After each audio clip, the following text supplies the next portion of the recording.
Okay, what's going on, guys? Welcome back to another video. Today's video we're here for Delicious in Dungeon episode 19. So last episode was actually the goofiest episode of all time. It was so much fun as we had to figure out who the real gang was through a bunch of doppelgangers that showed up, and Lyos ended up actually picking out the correct ones at the end of the day, but it was through their monster knowledge rather than their personalities or what articles of clothing they were wearing and whatever it may be. It was a super funny episode as a whole, and at the end of the episode, that cat lady, I don't know the gender, cat lady, cat guy, showed up and kind of had Marcielle pinned, but we know that we should realistically be on friendly terms as that cat lady, cat man was with Shuro, so we will have to see. I'm pretty sure it's a cat lady, but I could be wrong about that.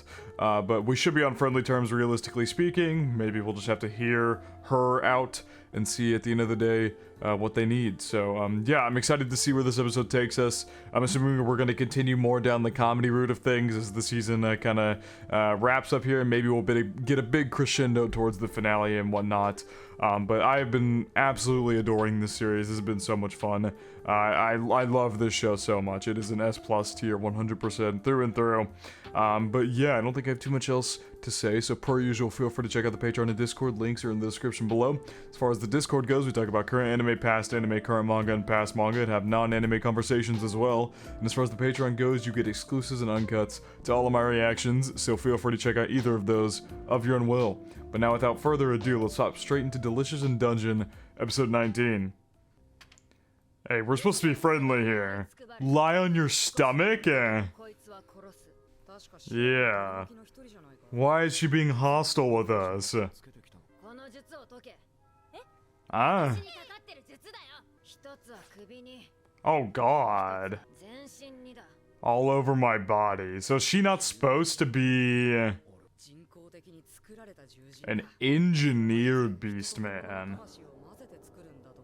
Oh yeah, that does sound an awful lot like a certain person we know at the moment.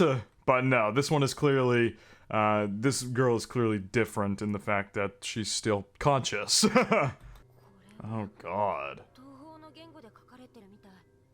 Eastern script. Oh god, what the fuck does that mean?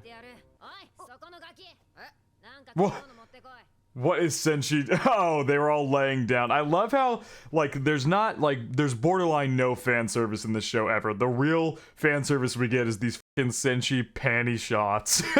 That is like the extent of the fan service we get in Delicious in Dungeon. And then there was the fan service in episode 17 with Folly and the Harpies where their tits were out. But that's about it.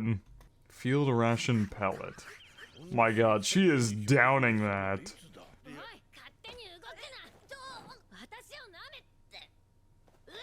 Okay. You spit that all over Marcielle. All over Marcielle. You could see the pellets getting on her as she spit. Oh. That is actually disgusting.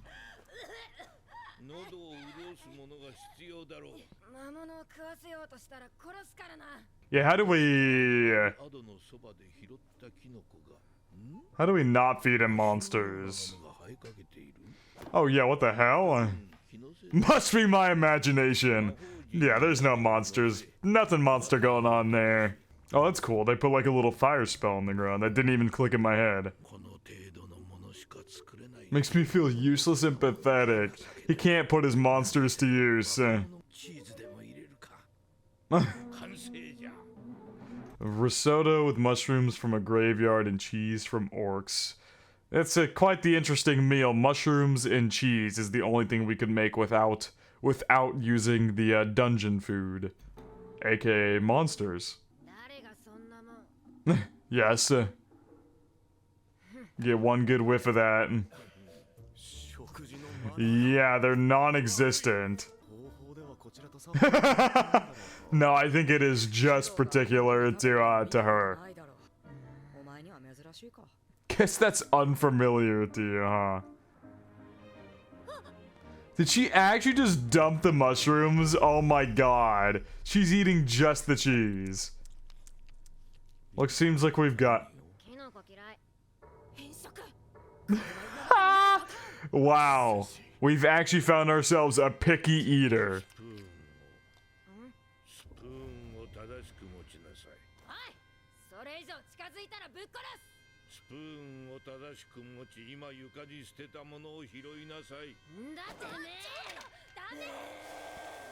Oh god. What the fuck just happened? Oh damn. Since you just saved her ass. What is happening? What the fuck is happening? What the hell, man? That's actually too funny. Since she could not care less about the thing trying to stab him. No, he wants to absolutely be certain that she uses table manners correctly. What even is that thing? It was completely hollow. Well, yeah, what the fuck? What is this spell? What is this spell that has been put on this poor girl? What on earth is this spell? Thin and delicate. Nice, good assist, Laios. What, is the knife gonna break? Yep, the knife just shattered. Leaving yourself at a disadvantage because you didn't get the most out of your food. Okay. Oh, damn. He picked up the lower body, stamped the feet in the fire, and then set the rest of it on fire. I want you to think about why that's the case. And why you shouldn't move all spells being undone, yeah.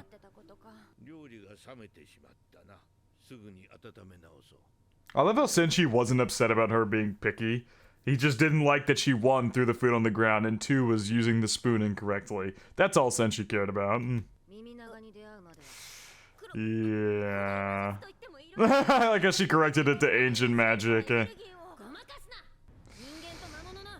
That eerie half-beast creature, huh? It's not like she did that on purpose.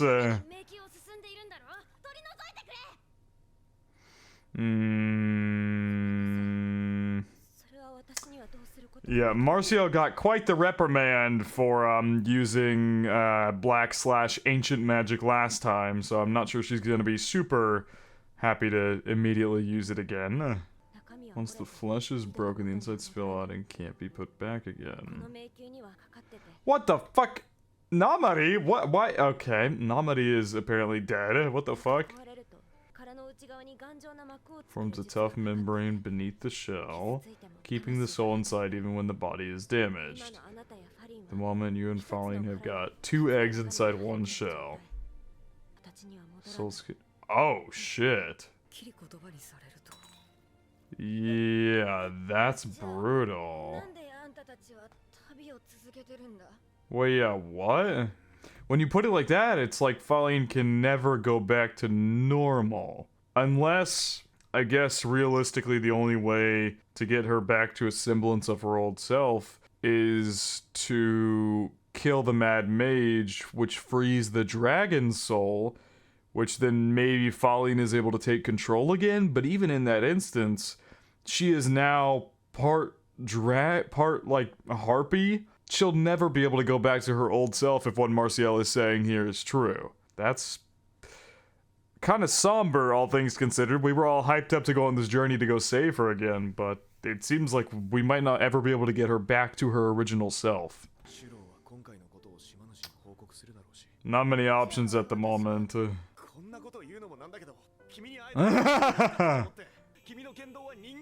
Behavior's just like a... Yeah, okay.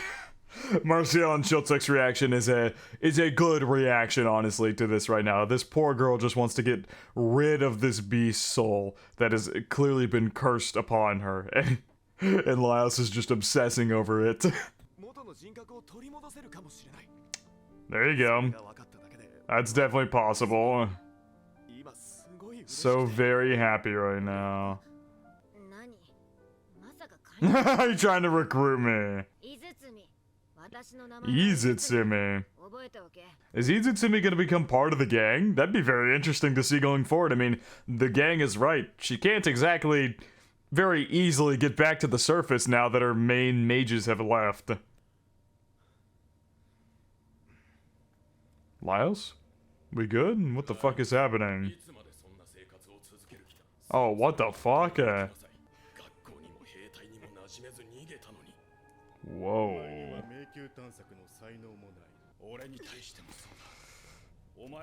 Jesus. I was not expecting this. I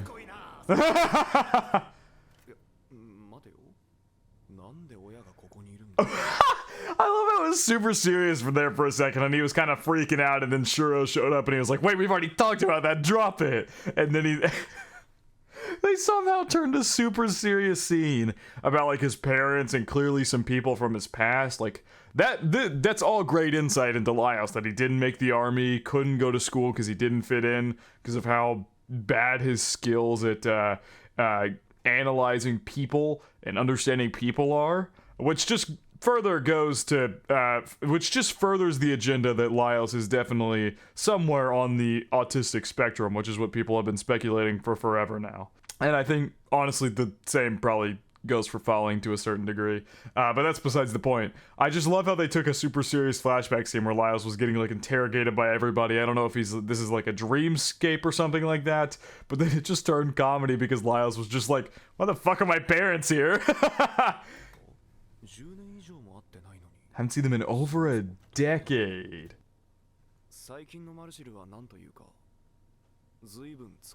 Yeah, I could imagine. They're forcing her to sleep. And she passed out instantly. Yeah. Oh, Jesus! Inflicting the nightmares and feed on their emotions. Oh, I thought she was just, like, struggling because of everything going on recently, but no, it seems like she's literally is afflicted with some kind of monster. Just slapping her awake. Yeah, how exactly do you do that? Use the dreamer as a pillow and... What, Lyles has got to go to sleep too? Whoa!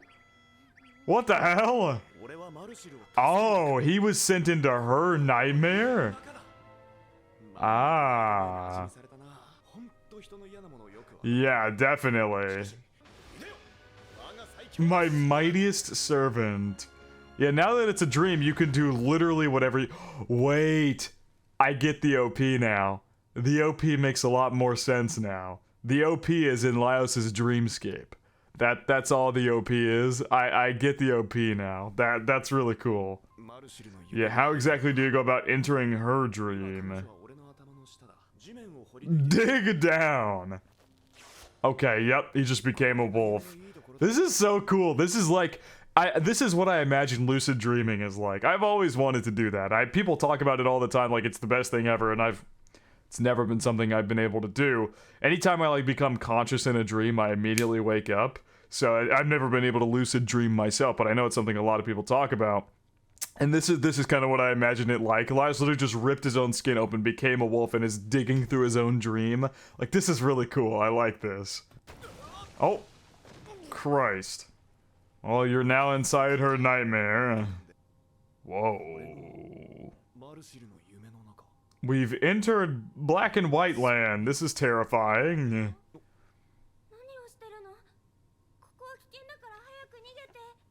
Oh, it's her as like a child. I don't think it's gonna be that easy, brother. It's coming? What the what? What the fuck? This definitely has something to do with past trauma. Okay. We're about to dive into possible Marcielle past trauma land. Oh no! It is a dream, so Laios can give himself any weapon or anything.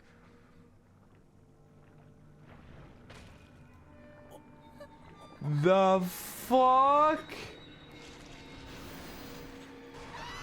No, Laios! Laios, you're not helping! Yeah, unless you give yourself like some super weapon. Aw, giving him a little hug there. If her past trauma has something to do with, has something to do with a monster eating Papa and Pee-Pee, as she said, then I could totally understand her not wanting to eat monsters a lot more. That would make a lot more sense in the context of her someone in her family literally died to a monster so that's kind of sluggish like this. But that's just going off of an assumption off of what she's saying in this dreamscape. It's weak to fire and light. Pretty classy choice for her trauma, and it's right there.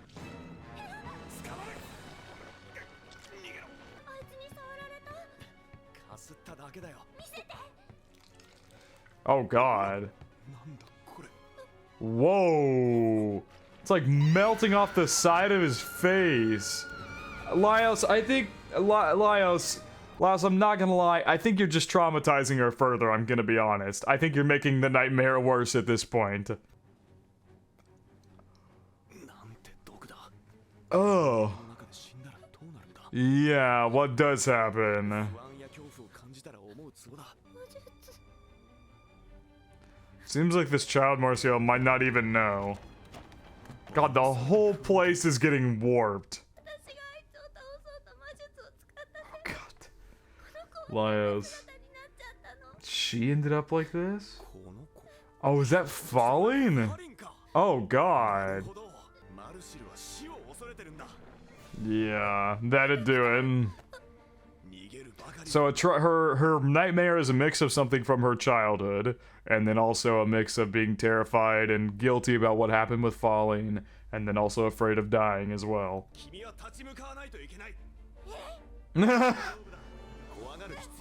Oh my god, he's just pushing her at it! This is... This is a crazy way to wake her up. So maybe the monster won't actually harm her or anything if she just faces it and... Yeah, it's only pulling him. Yeah, Laios has become like an old man now. I need to catch my breath. No. Oh no. Oh no. Oh no, I get it. Oh no. Oh, that's awful. Oh no. Her trauma is a mix of so many things. Oh no. Her trauma is something gonna happen with her childhood, with supposedly her papa and Pee-Pee. Maybe Pee-Pee's like a sister, something like that. Whatever happened with them, what happened with Falling, and she's terrified because she's gonna live longer than everybody else. Literally the line here, so you won't come along with me either. That just solidifies what her main fear is here. What her main fear of this dream here is literally Laios growing old and dying, and she'll live past that. She seems to be terrified of that fact, and she's literally having... Her original nightmare was not about that. Her original nightmare was clearly about the Falling situation and whatever, but Laios only brought about another fear, brought about another fear to light, essentially, within this nightmare. That's really sad. She has a lot of fears, like, a lot of very legitimate fears, and past trauma as well. So you won't come along... I'm sorry, but that line, so you won't come along with me either, is so sad. Coming from the perspective of an elf who is gonna outlive everybody she knows, that's really sad. Everyone who ran with me. Oh. So, the past trauma with Papa and Pee-Pee I don't know if it's correlating to something in real life, but clearly they grew old here and maybe passed away inside of this dream, the same way that Laios is doing, and Falling kind of did the same thing, and when Marcielle tried to save her with magic, she turned into this little doll. Damn, this is sad. Jesus.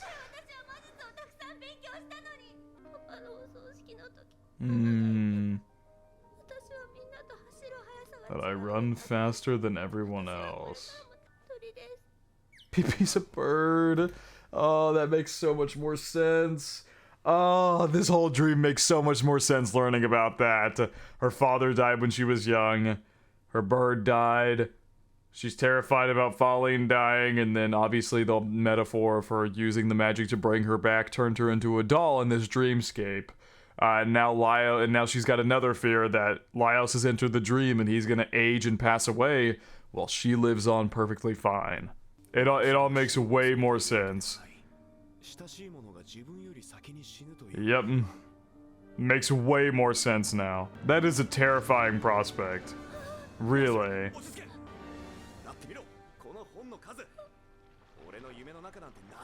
Yeah, she's got so much stuff. He's not gonna get up. I think that was adult Marcielle there. It's a dream.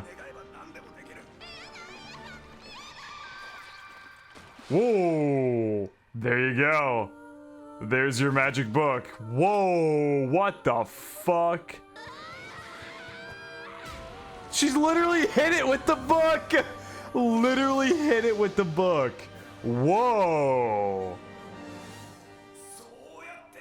Yeah, that's not exactly how I was expecting her to use it, but it worked out at the end of the day. It was an exhausting dream is such a funny phrase.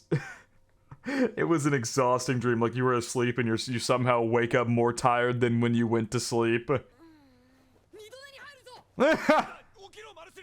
Had to wake her ass up. I think it was a fun one. What the hell? Oh, that's interesting. We're gonna eat them. Yeah. That's about the reaction I would have when Laios' first instinct is to eat the nightmares. Oh, out they come. Out their little sluggish selves. Are actually related. Wait, what did it say? Yeah, you can see they almost look like parasites the way that they're like their bodies are shaped kind of. It's like a parasite slug almost. Nightmares are also known as Shen. Are actually related to dragons.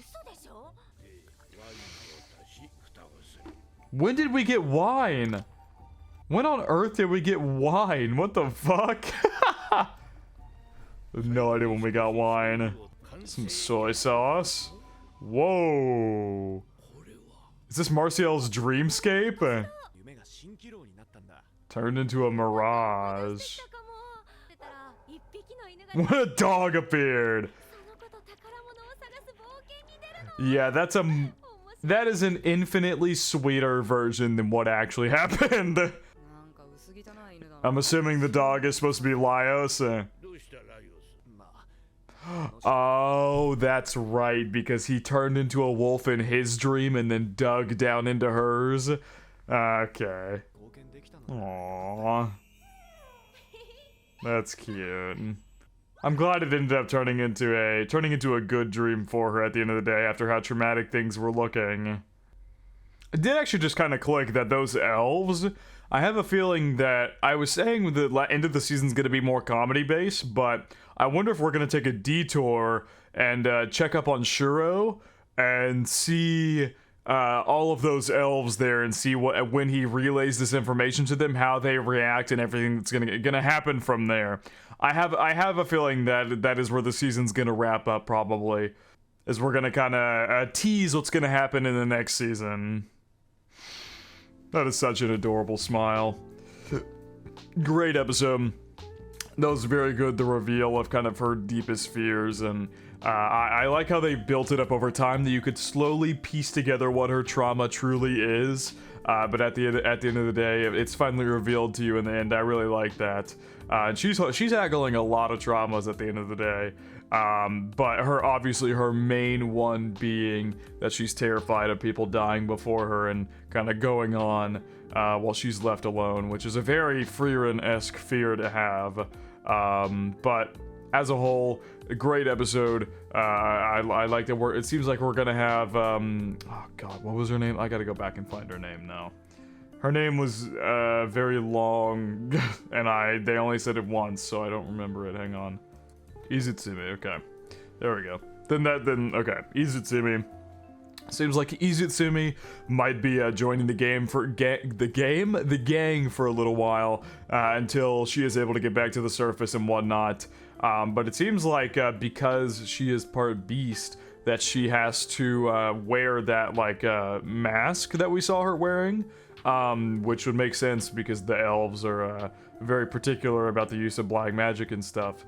And so stuff like soul transfusion is probably not something they're very okay with. So it seems like Shudo's group might have been keeping her a secret. But yeah, as a whole, very, very solid episode. I'm excited to see how Izutsumi plays into sticking with the gang, and how Shudo's encounter with the elves is probably going to go, because the elves are shown in both the OP and the ED, so I have a grand feeling we're going to get to see them at least once this season. But yeah, I'm excited to see how they wrap up the season in the final 5 episodes. But I think that is going to wrap it up for my reaction to Delicious in Dungeon, episode 19. Hope you guys did enjoy, and I hope you all have a good day.